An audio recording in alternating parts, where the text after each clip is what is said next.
معزز حاضرین جمعہ، میری پیاری اسلامی ماؤں اور بہنوں، تمام قسم کی تعریف، توصیف، بڑائی، بزرگی، کبریائی اس وحدہ لا شریک کے لیے لائق و زیبا ہے جو سارے جہانوں کا پالنہار ہے۔ درود و سلام کا نزول ہو میرے اور آپ کے آخری نبی جناب احمد مجتبی محمد مصطفیٰ صلی اللہ علیہ وسلم پر۔ اللہم صلی علی محمد وعلی آل محمد کما صلیت علی ابراہیم وعلی آل ابراہیم انکا حمید مجید۔ اللہم بارک علی محمد وعلی آل محمد کما بارکت علی ابراہیم وعلی آل ابراہیم انکا حمید مجید۔ عزیزان ملت، اسلام کی ابتدائی دعوت میں نبی رحمت صلی اللہ علیہ وسلم حکم الہی کے ساتھ جہاں قل هو اللہ احد کی دعوت دیتے ہیں کہ وہ اللہ ایک ہے، وہی پر اہل مکہ پوری دنیا کے معبودان باطلہ کے خلاف قل یا ایہا الکافرون کا اعلان بھی کرتے ہیں۔ سیرت النبی صلی اللہ علیہ وسلم کے اس پہلو کا مفہوم یہ ہے کہ دعوت اللہ کے میدان میں لوگوں کو کتاب و سنت کی طرف جوڑنے کا جو یہ میدان ہے، لوگوں کو سلف صالحین کے راستے سے جوڑنے کا جو یہ میدان ہے، اس میدان میں کسی طرح کی مداہنت، مصلحت پسندی، رواداری، دنیاوی مفاد کو ہرگز قبول نہیں کیا جائے گا۔ آج رواداری کے نام پر لوگوں کے عقائد کو برباد کیا جا رہا ہے۔ یہ رواداری معاشرتی پہلو سے ٹھیک ہے کہ ہر کسی سے اچھا سلوک ہونا چاہیے، لیکن یہ رواداری اصول میں نہیں دکھائی جائے گی۔ اور یہ جماعت اہل حدیث کا طرۂ امتیاز ہے کہ جماعت اہل حدیث عقیدے کے باب میں، توحید کے باب میں، منہج سلف کے باب میں سمجھوتا نہیں کرتی ہے۔ دیگر جماعتوں کی طرح آج ہم اپنی جماعت میں بھی دینی معاملات میں کمزوری دیکھ رہے ہیں۔ سب کو خوش کر کے منکر پر نکیر کرنا چھوڑ کر ہم بھی سب کے آنکھوں کا تارا بن سکتے ہیں۔ روشن خیال و اعتدال کا تمغہ اپنے سینے پر سجا سکتے ہیں، دنیاوی فوائد سمیٹ سکتے ہیں۔ ہمیں معلوم ہے کہ مداہنت کی طرف ادنا سا جھکاؤ ظاہر کرنے سے ساری رکاوٹیں، ساری پریشانیاں، ساری الجھنیں ختم ہو سکتی ہے۔ ہم دنیا کما سکتے ہیں، مگر اللہ نہ کرے کبھی ہم ایسا سوچے۔ دین اسلام ہم سب کے لیے سب سے بڑا سرمایہ ہے۔ منہج سلف کی دولت ہم سب کے لیے سب سے بڑی دولت ہے۔ اسلامی تعلیمات پر عمل کرتے ہوئے حق کو واضح کرنا، باطل پرستوں کی باطل پرستی کو کھولنا، جن کی گمراہیاں عام ہیں ان کی گمراہیوں پر رد کرنا، اور دینی معاملات میں اپنے اندر مداہنت نہ آنے دینا، یہ سب سے بڑی سعادت، سب سے بڑی خوشی کی بات ہے۔ لیکن ان فتنوں کے دور میں افسوس کے ساتھ کہنا پڑتا ہے کہ آج ہماری جماعت بھی دینی معاملات میں بڑی کمزور دکھائی دے رہی ہے۔ باطل کے ساتھ وقتی مصلحت کی بنیاد پر ہاتھ ملا لیتے ہیں، اپنے ایمان، عقیدے، منہج کا سودا کر بیٹھتے ہیں، تھوڑی سی مصلحت کے نام پر عقیدوں کو برباد کر رہے ہیں۔ اور دین اسلام میں اسی کو مداہنت، نرمی، تساہل پسندی کہا جاتا ہے۔ تاریخ گواہ ہے وہ قومیں جو مداہنت، غفلت و لاپرواہی کا شکار ہوتی ہے، وہ ذلت و رسوائی کے عمیق گڑھے میں جا کر کے گرتی ہے۔ اور آج جماعت اہل حدیث کی صفوں میں بھی کچھ ایسے لوگ نظر آ رہے ہیں، ایسے لوگوں کو دیکھا جا رہا ہے جو رواداری کے نام پر ہماری صفوں کو بگاڑنا چاہتے ہیں، ہماری صفوں کو خراب کرنا چاہتے ہیں۔ اخوانیت زدہ ذہنیت کے حامل لوگ ہمارے نوجوانوں کے سروں کو بگاڑ رہے ہیں، ہماری صفوں میں جو اتحاد ہے اس اتحاد کو خراب کرنا چاہتے ہیں۔ اور اس مقام پر میں کہوں، جس کی اہل حدیثیت سلفیت مضبوط ہوگی وہ ان لچے لپنگوں سے مداہنت کے نام پر کبھی دھوکہ نہیں کھائے گا، کبھی دھوکہ نہیں کھائے گا، وہ استقامت کے ساتھ حق کے راستے کو اپناتا ہے۔ میرے بھائیوں، آج کے اس خطبہ جمعہ میں دینی امور میں مداہنت کی مذمت اور مداہنت کی جو مختلف شکلیں ہیں، کچھ شکلیں آپ لوگوں کی خدمت میں پیش کرنے کی کوشش کروں گا۔ سب سے پہلے جانتے ہیں کہ یہ مداہنت کس کو کہا جاتا ہے، یہ مداہنت کا جو لفظ ہے یہ کس معنی پر دلالت کرتا ہے۔ مداہنت اصل میں نرمی، کمی، آسانی پر دلالت کرتی ہے، اور امام جرجانی رحمہ اللہ اس کی اصطلاحی تعریف بیان کرتے ہوئے کہتے ہیں المداہنہ ہی ان تری منکرا۔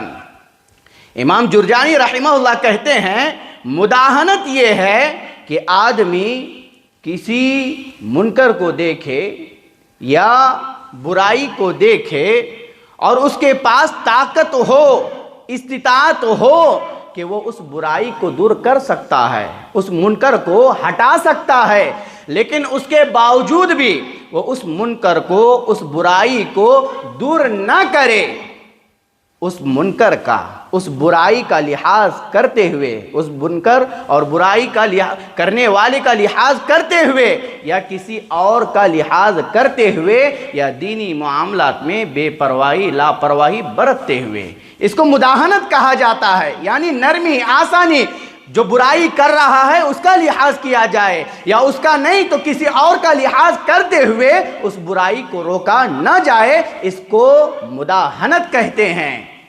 اور امام جرجانی رحمہ اللہ کی اس تعریف میں وہ تمام لوگ آ جاتے ہیں جو باطل کو دیکھ کر کے، باطل پرستی پر، جو عقیدے، منہج، ایمان کے بگاڑ کو دیکھ کر کے بھی خاموش رہتے ہیں، دنیاوی مفاد کی غرض سے یا اپنی روزی روٹی کے مسئلے کو لے کر کے منافقت کھیلنا شروع ہو جاتے ہیں۔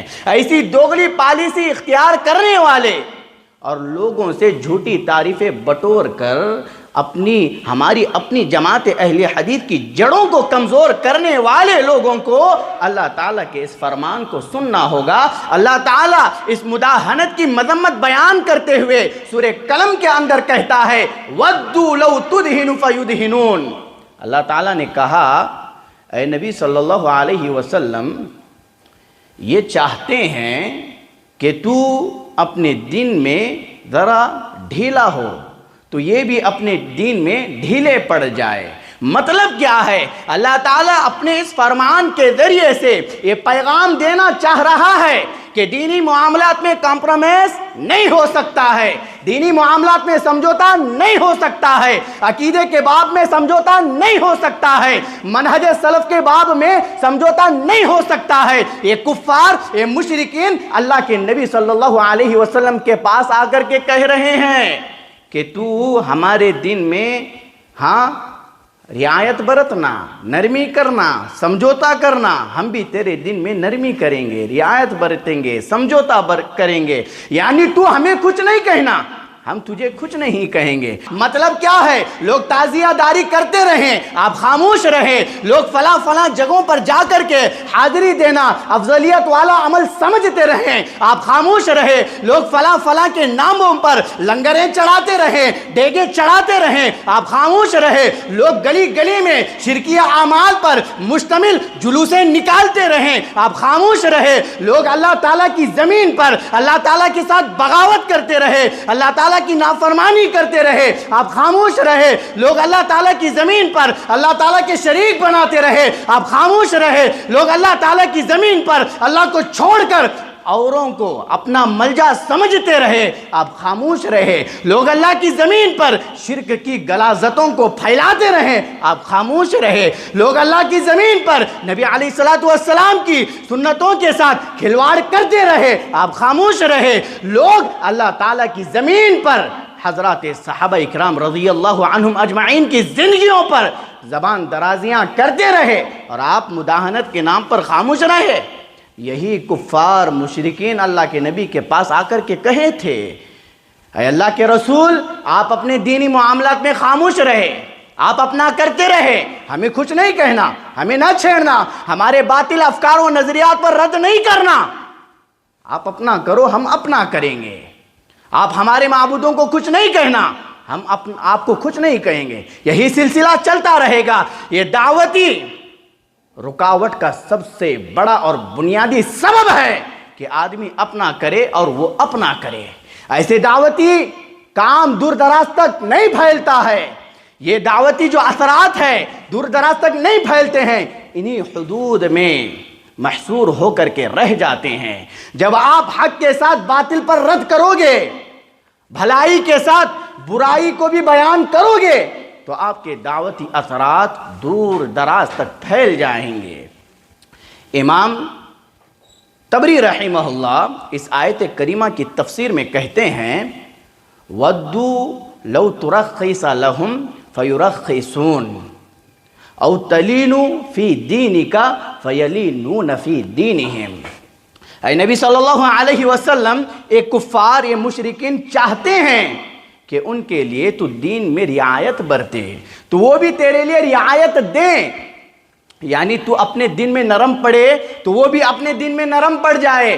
امام قرطبی رحمہ اللہ اس آیت کریمہ کی تفسیر میں امام حسن کا قول نقل کرتے ہوئے کہتے ہیں وَدُّوا لَوْ تُصَانِعُهُمْ فِي دِينِكَ فَيُصَانِعُونَكَ فِي دِينِهِمْ، یعنی یہ کفار مشرکین چاہتے ہیں کہ تو ان سے اپنے دین میں مسانعت، سمجھوتا، نرمی کر، تو وہ بھی اپنے دین میں تیرے ساتھ مسانعت، نرمی، سمجھوتا کریں گے۔ یعنی ان اقوال سے کیا معلوم ہوتا ہے کہ ان باطل پرستوں کی باطل پرستی کو دیکھ کر کے خاموش رہا جائے؟ یہ اقوال اس بات پر دلالت کرتے ہیں کہ دین کے معاملے میں رواداری، حکمت، مصلحت پسندی، تساہل، غفلت، لاپرواہی، ہاں باطل پرستوں کی برائیوں کو دیکھ کر، ان کی خامیوں کو دیکھ کر کے نظر انداز کرنا یہ قطعاً جائز نہیں ہے۔ اب آپ آگے دیکھیں، اللہ تعالیٰ اس مداہنت کی دینی معاملات میں جو لوگ مداہنت اپناتے ہیں نا، اس کی مذمت بیان کرتے ہوئے اللہ تعالیٰ سورہ ہود کے اندر کہتا ہے وَلَا تَرْكَنُوا إِلَى الَّذِينَ ظَلَمُوا فَتَمَسَّكُمُ النَّارِ، کہا دیکھو ظالموں کی طرف نہ جھکنا ورنہ یہ دوزخ کی آگ تمہیں بھی لگ جائے گی۔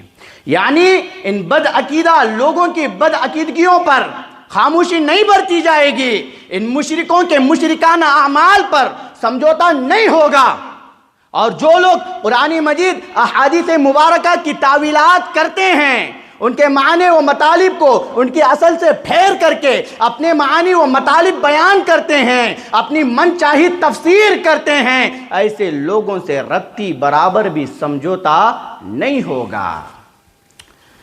اس آیت کریمہ کا معنی بیان کرتے ہوئے ابن عباس رضی اللہ عنہ کہتے ہیں کہ مداہنت نہ اختیار کی جائے گی، اور امام سدی رحمہ اللہ کہتے ہیں وَلَا تُدَاہِنُوا، کہ آگے کہا کہ ان ظالموں سے مداہنت نہ اختیار کرو۔ اور امام ابو جعفر محمد بن جریر طبری رحمہ اللہ کہتے ہیں کہ اللہ تعالیٰ اپنے اس فرمان سے کیا کہنا چاہتا ہے وَلَا تَمِيلُوا إِلَىٰ قَوْلِ هَٰؤُلَاءِ الَّذِينَ كَفَرُوا بِاللَّهِ فَتَقْبَلُوا مِنْهُمْ وَتَرْضَوْا أَعْمَالَهُمْ، کہتے ہیں کہ اللہ تعالیٰ اس اپنے فرمان کے ذریعے سے یہ کہنا چاہتا ہے کہ جن لوگوں نے اللہ تعالیٰ کا انکار کیا تم ان لوگوں کی طرف نہ جھکنا اور نہ ان کی بات کو ماننا اور نہ ان کے اعمال پر راضی ہونا۔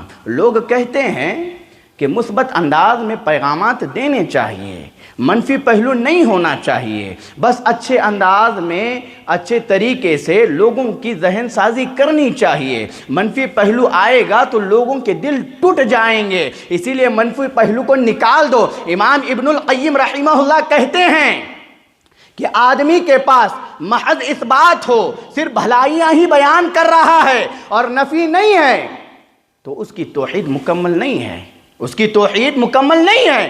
آدمی کے پاس محض نفی ہے، بس انکار کر رہا ہے، منکرات کو روک رہا ہے، بھلائیوں کو نہیں پھیلا رہا ہے، تو اس کی توحید بھی مکمل نہیں ہے۔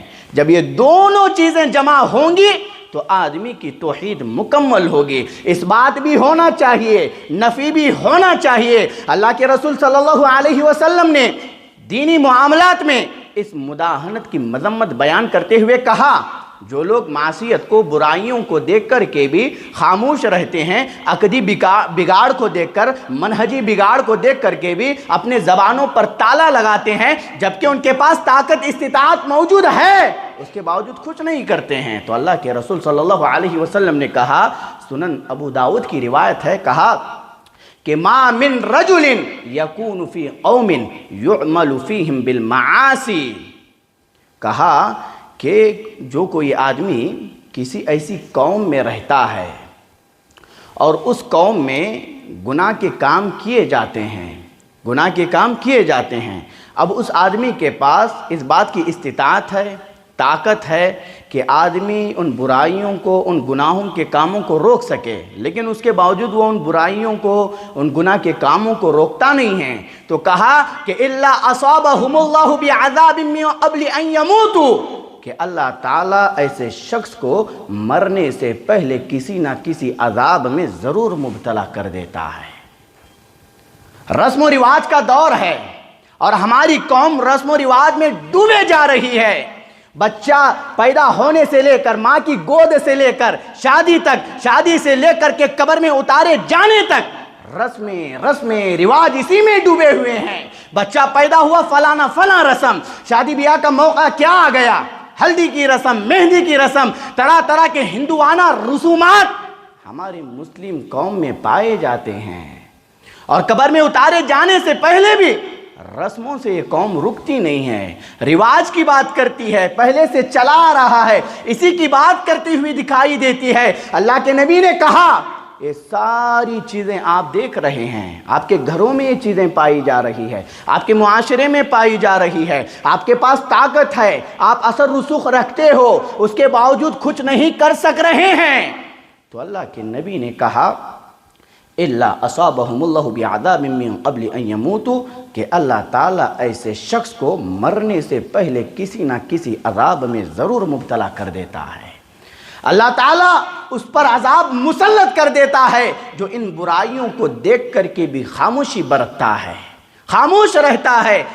سلف صالحین کے اقوال پڑھیں تو آپ کو معلوم ہوگا، حضرت علی رضی اللہ عنہ کہتے ہیں، کہا کہ لو علمت ان المداہنۃ تسعنی فی دین اللہ لفعلت ولکان اہون علی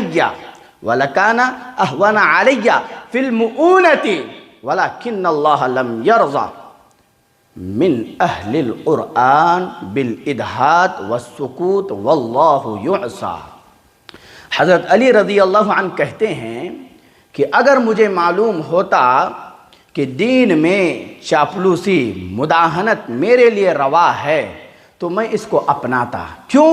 کیونکہ یہ بوجھ کے لحاظ سے میرے لیے آسان ہے، لیکن اللہ تعالیٰ اہل قرآن، متبع کتاب و سنت، اہل توحید کی خاموشی، چاپلوسی، مداہنت سے راضی نہیں ہے، اور یہ اللہ تعالیٰ کی نافرمانی ہے۔ منکرات کو، برائیوں کو دیکھ کر کے خاموشی برتی جائے، یہ اللہ تعالیٰ کی نافرمانی ہے، اور جو لوگ ان چیزوں میں ملوث ہیں، جو برائی کو دیکھ کر کے بھی اس کو نہیں روکتے ہیں، تو اللہ تعالیٰ ایسے لوگوں کو پسند نہیں کرتا ہے۔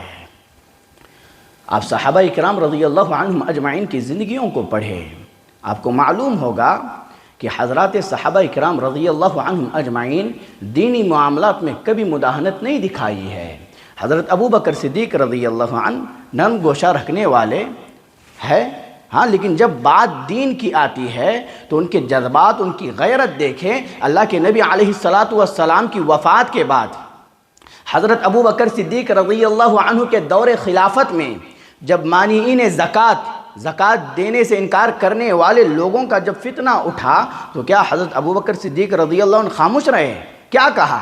واللہ لو قاتلن من فرق بین الصلاة والزکاة فإن الزکاة حق المال واللہ لو منعونی عنافا كانوا يؤدونها الى رسول اللہ صلی اللہ علیہ وسلم لقاتلتهم الى منعها۔ صحیح البخاری کی روایت ہے، کہا کہ اللہ کی قسم میں ہر اس شخص سے جہاد کروں گا جو نماز اور زکوٰۃ میں فرق کرے، یعنی نماز پڑھے اور زکوٰۃ نہ دے، اور میں ہر اس شخص سے جہاد کروں گا جو اللہ کے رسول صلی اللہ علیہ وسلم کے زمانے میں اللہ کے رسول صلی اللہ علیہ وسلم کو 4 ماہ کی بکری کے بچے کو زکوٰۃ میں دیتا تھا لیکن اب نہیں دے رہا ہے، تو میں ایسے شخص سے بھی جہاد کروں گا۔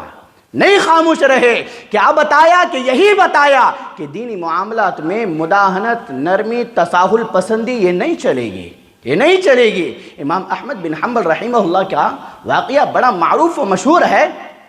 امام احمد بن حنبل رحمہ اللہ کو جب خلق قرآن کے مسئلے میں مارا گیا، ستایا گیا، ظلم و ستم کے بادل پہاڑ ان پر توڑے گئے، بڑا لمبا چوڑا واقعہ ہے، اتنا ظلم و ستم ان پر کیا گیا، اور آخر میں کہا کہ ہمارے کان میں کہنا کہ یہ قرآن جو ہے یہ اللہ کا مخلوق ہے، کلام نہیں ہے، یہ بس ہمارے کان میں کہنا، آپ بچ جاؤ گے۔ امام احمد بن حنبل رحمہ اللہ کو بس اتنا ان کے کان میں کہنا تھا کہ یہ قرآن اللہ کا مخلوق ہے، کلام نہیں ہے، لیکن امام احمد بن حنبل رحمہ اللہ نے نہیں کہا، کان میں کہہ کر کے اپنی جان بچا لیتے، اپنے آپ کو آزاد کرواتے، اس ظلم و ستم سے بچ جاتے، لیکن امام احمد بن حنبل رحمہ اللہ نے اس نازک گھڑی میں بھی اس مداہنت جیسے کبھی اور برے فعل کو نہیں اختیار کیا۔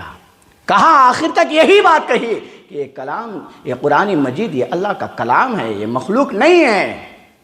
میرے بھائیوں، یہ مداہنت کی مذمت ہے۔ اب آپ نے اس مداہنت کی مذمت کو سن لی ہے تو میرے بھائیوں، مداہنت کی مختلف شکلیں ہیں، بہت ساری شکلیں ہیں، 2-3 کا آپ لوگوں کے سامنے ذکر کرتا ہوں جو اہم ہے، اور ہر شکل پر ایک خطبہ ہو سکتا ہے۔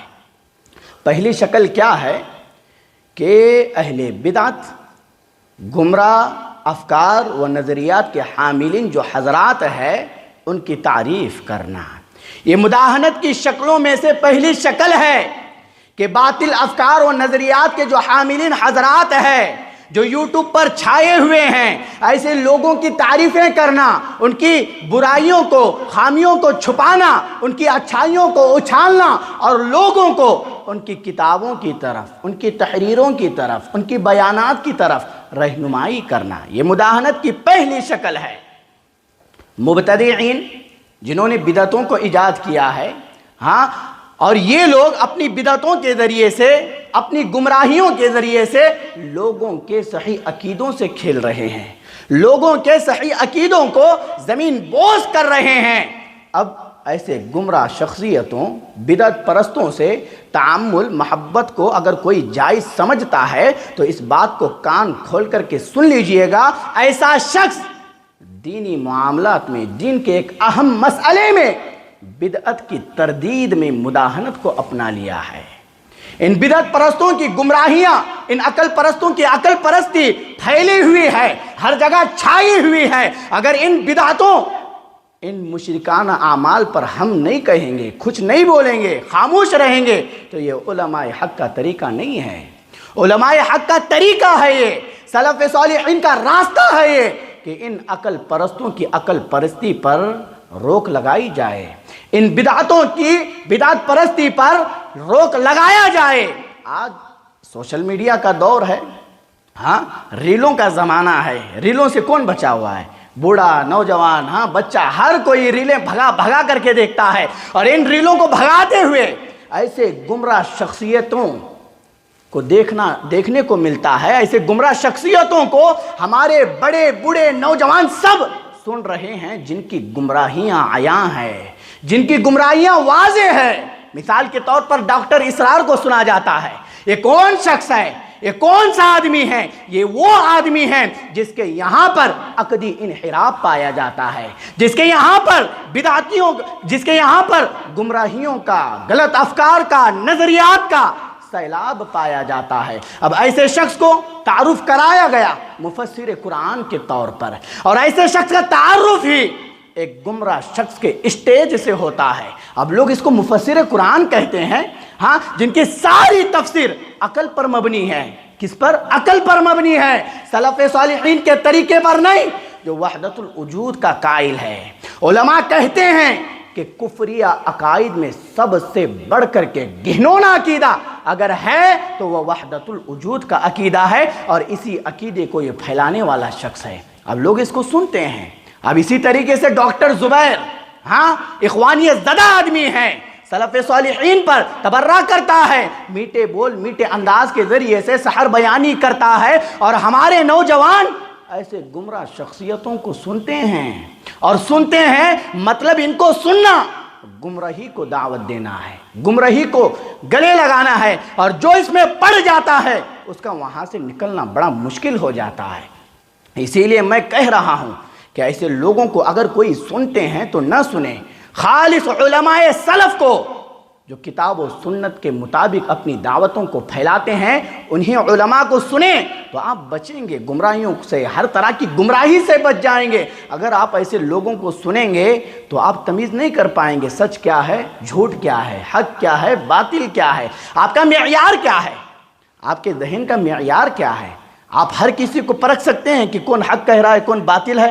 نہیں پرکھ سکتے ہیں، یہ علماء ہی پرکھ سکتے ہیں کہ کون حق پر ہے، کون باطل پر ہے۔ تو اسی لیے ضرورت ہے ایسے گمراہ شخصیتوں کو نہ سنا جائے۔ اس پر انشاءاللہ تفصیل کے ساتھ آپ لوگوں کی خدمت میں پورا خطبہ دیا جائے گا، لیکن اب چونکہ اس کی مختلف شکلیں یہاں پر آ گئی ہے تو اس کو یہاں پر سرسری طور پر میں 2 لوگوں کا نام لے کر کے آپ لوگوں کے سامنے پیش کیا ہوں۔ امام قتادہ رحمہ اللہ فرماتے ہیں کہ جب کوئی شخص بدعت ایجاد کرتا ہے تو اس کی بدعت کا نام لیا جائے، اس شخص کا نام لے کر کے ذکر کیا جائے تاکہ امت بچی رہے، تاکہ امت اس سے دور رہے۔ اگر اس کا نام نہیں لیں گے تو کیسے معلوم ہوگا؟ ہاں، اسی لیے ضروری ہے کہ ان گمراہ افکار و نظریات کے حاملین جو حضرات ہیں ان کی باطل پرستی پر، ان کی بد عقیدگی پر ان کا نام لے کر کے رد ہونا چاہیے۔ دوسری شکل مداہنت کی وہ یہ کہ 2 رخی 2 زبانی بات، اس پر بھی مکمل خطبہ ہوگا انشاءاللہ۔ 2 رخی 2 زبانی بات۔ اب یہ کون لوگ ہیں؟ کسی ایک کے سامنے آتے ہیں تو اس کے پاس کیا کہتے ہیں اس طرح کی بات کرنا شروع ہو جاتے ہیں۔ مثال کے طور پر کوئی جماعت اہل حدیث کا حامی ہے، ظاہری طور پر کی بات ہو رہی ہے، آ کر کے کہے گا جماعت اہل حدیث کی جڑوں کو مضبوط کرنے کی بات کرے گا، کہے گا کہ شرک پر رد ہونا چاہیے، بدعت پر رد ہونا چاہیے، ان تمام باطل افکار و نظریات پر رد کریں گے تبھی لوگوں کو معلوم ہوگا، اس طریقے کی باتیں کرے گا۔ جب وہی پر دوسروں کے پاس جائے گا تو کہے گا اس طریقے سے نہیں ہونا چاہیے، ایسی باتیں نہیں ہونی چاہیے، بدعت پر، گمراہیوں پر رد نہیں ہونا چاہیے، رواداری کا معاملہ اختیار کرے گا۔ یعنی ایک معاملے میں 2 رخ جو آدمی اپناتا ہے، ایک ہی معاملہ ہے اس میں 2 چہرے اپناتا ہے، ایک کے سامنے ایک چہرہ لے کر کے آتا ہے تو دوسرے کے سامنے دوسرا چہرہ لے کر کے جاتا ہے۔ یہ مداہنت کی سب سے خطرناک شکل ہے، یہ منافقت ہے، یہ دھوکہ دہی کی علامت ہے۔ اللہ کے نبی علیہ السلام نے ایسے شخص کے بارے میں کیا کہا؟ کہا کہ ان شر الناس ذو الوجہین، کہا کہ ہؤلاء الذی بوجہی وہؤلاء الذی بوجہی۔ اللہ کے نبی علیہ السلام نے کہا کہ جو آدمی 2 رخا ہوتا ہے، جو آدمی 2 رخا ہوتا ہے وہ سب سے بدترین شخص ہے۔ وہ کیا ہے؟ سب سے بدترین شخص وہ ہے جو 2 رخا ہوتا ہے، ایک کے سامنے ایک رخ اپناتا ہے تو دوسرے کے سامنے دوسرا رخ اپناتا ہے، اور ایسے لوگوں سے ہی آج اسلامی تعلیمات پر اثر پڑ رہا ہے۔ آج اسلامی تعلیمات کو تہس نہس جو لوگ کر رہے ہیں، ایسے لوگوں کا کردار اس میں نمایاں ہے۔ تو یہ 2 رخی 2 زبانی جو بات کرتے ہیں یہ مداہنت کی شکل ہے۔ تیسری شکل مداہنت کی کیا ہے؟ کہ تیسری شکل مداہنت کی یہ ہے کہ آدمی اللہ تعالیٰ کی رضا کی بجائے لوگوں کی رضا کو ترجیح دے، اللہ کو خوش کرنے کی بجائے لوگوں کو خوش کرے، یہ مداہنت کی یعنی نرمی کی، آسانی کی، سستی کی، کاہلی کی، غفلت کی، لاپرواہی کی بری صورت ہے کہ آدمی اللہ کو خوش نہ کرے، لوگوں کو خوش کرے۔ اب اس کی کئی ساری مثالیں ہیں۔ اب مثال کے طور پر نوجوانوں کو ہی لے لیجئے گا۔ اب آدمی کیا کرتا ہے، کسی بڑی کمپنی میں جاب کے لیے درخواست دے دیتا ہے، ہاں بہت سارے پیسے بھی بھر دیا ہوتا ہے، اب اس کمپنی کی جانب سے اس پر منظوری آ جاتی ہے، اس کو بلاوا آ جاتا ہے، تو کمپنی کئی ساری چیزیں عائد کر دیتی ہے، کمپنی کئی ساری شرطیں لگا دیتی ہے۔ اب اسلام کا یہ حکم ہے کہ آدمی کو داڑھی چھوڑنا چاہیے، داڑھی چھوڑنا چاہیے۔ اب جس کمپنی میں یہ درخواست بھرا ہے وہ کمپنی کہتی ہے کہ آپ کو داڑھی اتارنی ہوگی، داڑھی نکالنا ہوگا۔ اب وہ کہے گا کہ جب اسلام کہتا ہے کہ داڑھی چھوڑو، اب وہ کمپنی کہہ رہی ہے داڑھی نکالو، اب یہ کئی سارے پیسے بھر دیا ہے، تو اب یہ کیا کرے گا، داڑھی نکالے گا یا چھوڑے گا، یا پیسوں کی بربادی کا سوچے گا؟ کچھ ایام قبل ایک نوجوان نے مجھ سے کہا ہے، فون لگا کر کے یہی بیٹھا تھا کہ مولوی صاحب فلاں دیش جا رہا ہوں اور 5 لاکھ سے زائد یا اس سے کم رقم بھر دیا ہوں، اب وہ کمپنی والے مجھ سے کہہ رہے ہیں کہ آپ کو داڑھی کاٹنی ہوگی، تو میں کیا کروں؟ تو میں نے اس سے کہا کہ سارا مال و متاع اگر جاتا ہے تو جائے، اس سے کچھ فرق نہیں پڑتا ہے۔ اگر اسلامی تعلیمات پر، شعائر اسلام پر آنچ آتی ہے تو ضرور فرق پڑے گا، ضرور فرق پڑے گا۔ آپ داڑھی نہ کاٹنا، داڑھی کو چھوڑنا، اسی میں بقا ہے، اسی میں خیر و بھلائی ہے۔ لیکن بہت سارے لوگ فلاں جاب کے لیے جاتے ہیں تو بڑی آسانی کے ساتھ داڑھیوں کو چھل لیتے ہیں، یہ مداہنت کی شکل ہے۔ ایسی جگہوں پر جاتے ہی کیوں ہو جہاں پر اسلامی تعلیمات کے دھجیاں اڑائی جا رہی ہے، اسلامی تعلیمات کو تہس نہس کر دیا جا رہا ہے، اور آپ مداہنت کو اپناؤ گے، نرمی کو اپناؤ گے۔ یہاں پر نرمی نہیں اپنانی چاہیے۔ اب عورتوں کی بات لے لیں، جو پڑھی لکھی ہوتی ہے، اسلام تو انہیں حجاب میں رہنے کا حکم دیتا ہے، اسلام تو عورت کو پردے میں دیکھنا پسند کرتا ہے، اور اسلام کی خوبصورتی اور عورت کی خوبصورتی اس کے پردے میں ہے۔ اگر وہ پردہ اتارتی ہے تو وہ سب سے گئی گزری عورت ہوا کرتی ہے، وہ سب سے گئی گزری عورت ہے۔ اب وہ جاب کو جاتی ہے، کمپنیوں کو جاتی ہے، تو وہاں پر کیا حال ہوتا ہے؟ ان کو پردہ نکالنے کا کہا جاتا ہے، پردہ اتارا جاتا ہے ان کا، اور ان کو لڑکوں کی طرح لباس پہننے کا حکم دیا جاتا ہے۔ اب جس کے اندر مداہنت ہے وہ تو بڑی آسانی سے یہ کام کر سکتی ہے نا، جس کے اندر مداہنت نہیں ہے وہ ایسے 10,000 نوکریوں کو ٹھکرا سکتی ہے، وہ اسلامی تعلیمات پر آنچ آنے نہیں دیتی ہے، وہ ہمیشہ اسلام کے دائرے میں رہے گی، پردے کا خیال کرے گی، اور پردے کے دائرے میں رہ کر کے ہی جو کچھ اس کو کرنا ہے کرے گی۔ میرے بھائیوں، جو اللہ کو ناراض کر کے لوگوں کو خوش کرتا ہے نا، اللہ کے نبی علیہ الصلوۃ نے کہا وَمَنِ الْتَمَسَ رِضَاءَ النَّاسِ بِسَخَطِ اللَّهِ وَكَلَهُ اللَّهُ إِلَى النَّاسِ۔ سنن ترمذی کی روایت ہے، اللہ کے نبی علیہ الصلوۃ نے کہا جو شخص اللہ تعالیٰ کی ناراضگی میں لوگوں کی خوشی کا طالب ہو، لوگوں کو خوش کرنے کا طلبگار ہو، تو اللہ تعالیٰ ایسے لوگوں کو اسے تکلیف دینے کے لیے مقرر کر دیتا ہے، وہی لوگ اسے آگے چل کر کے تکلیف دیں گے۔ کیسے؟ اب آدمی کیا کرے گا، اپنے رشتہ دار ہے، اپنے اعزا و اقارب ہے، ان کو ناراض کرنا نہیں چاہتا ہے، اب وہ غلط راہ پر ہے، غلط رخ اپنا رہے ہیں تو ان کو چھوڑ دے گا، ان کی خوشی ہی اس کے لیے سب سے بڑی ہوتی ہے، تو وہ اللہ کو ایسے موقع پر ناراض کرتا ہے۔ اب یہاں ممبر ہے، یہ درس و تدریس کی جگہ ہے، اب کوئی شخص آ کر کہے کہ اثر و رسوخ رکھنے والا یا کسی عہدے پر فائز ہے، وہ کہے کہ یہاں سے یہ باتیں نہیں جانی چاہیے، یہاں سے یہ پیغامات نہیں جانے چاہیے۔ مطلب وہ امام صاحب بھی اگر کسی بڑے کی بات میں آ کر کے اسی کی بولی بولتا ہے تو یہ اللہ کو ناراض کرنا ہے، اس کو خوش کرنا ہے، اور جب وہ اس کو تو خوش کرے گا، اللہ کو ناراض کرے گا، کل چل کر کے یہی شخص اس کو تکلیف دے گا، اللہ اسی کو اس کو تکلیف دینے پر مقرر کر دے گا۔ یہ مداہنت کی تیسری شکل ہے۔ ایک آخری بات بتا کر کے اپنی بات ختم کرتا ہوں، وہ یہ کہ جب داعی کے اندر یہ مداہنت کی صفت آ جاتی ہے، داعی کی تمام دعوت بیکار جاتی ہے، داعی کے فتووں سے، اس کی کتابوں سے، اس کے بیانات سے مداہنت جھلکتی ہے، مداہنت نظر آتی ہے، اس کی نظریں لوگوں کی جیبوں پر ہوتی ہے، اس کا دماغ معاشرے پر ہوتا ہے تاکہ معاشرہ اس کو واہ واہ کہے، معاشرے میں اس کو اچھائی کے نام پر جانا جائے۔ جب یہ ساری چیزیں ایک داعی کے اندر آ جائے گی، مداہنت نام کی بیماری، تو اس کی ساری دعوت برباد ہے، خراب ہے، اس کی دعوت کا کچھ اثر معاشرے پر نہیں پایا جائے گا۔ اسی لیے ضرورت ہے میرے بھائیوں، اگر یہ مداہنت کسی کے اندر پائی جاتی ہے تو آج ہی سے اسی خطبے سے اللہ تعالیٰ سے توبہ کر کے اٹھیے گا اور اللہ سے کہیے گا، اے اللہ اب تک میں اس مداہنت کی خطرناک بیماری میں ملوث تھا، اے اللہ آئندہ کبھی میں اپنے اندر اس مداہنت کو نہ آنے دوں گا، اور جب تک زندہ رہوں گا اللہ مداہنت جن جن لوگوں کے اندر پائی جا رہی ہے اس مداہنت کو دور کرنے کی کوشش کروں گا، اور بھلائی کے ساتھ برائی کو بھی روکوں گا۔ اگر مداہنت ہے تو اس کو نکال پھینکیے، ورنہ کبھی بھی آپ کامیابی کی سیڑھیاں نہیں چڑھ سکتے ہیں، کبھی بھی کامیابی ترقی کو آپ نہیں دیکھ سکتے ہیں۔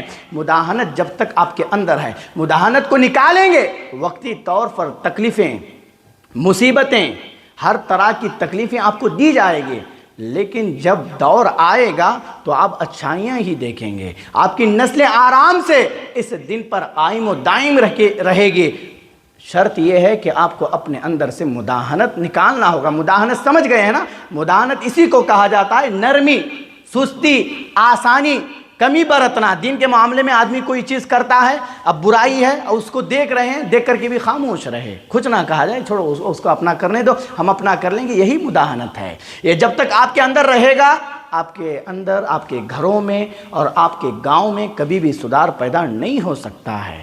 اس چیز کو نکالیں گے تو واللہ کہہ رہا ہوں آپ کے گاؤں میں، آپ کے اندر، آپ کے گھروں میں اصلاح پیدا ہوگی، ترقیاں ہی ترقیاں ہوگی، برائیوں کا خاتمہ ہوگا، اچھائیاں پھیلے گی۔ تو خلاصے کے طور پر یہی کہوں گا کہ جو کچھ باتیں کہی گئی ہے اس کا خلاصہ یہی ہے کہ قرآن و حدیث میں مداہنت کی مذمت بیان کی گئی ہے، مداہنت سے روکا گیا ہے۔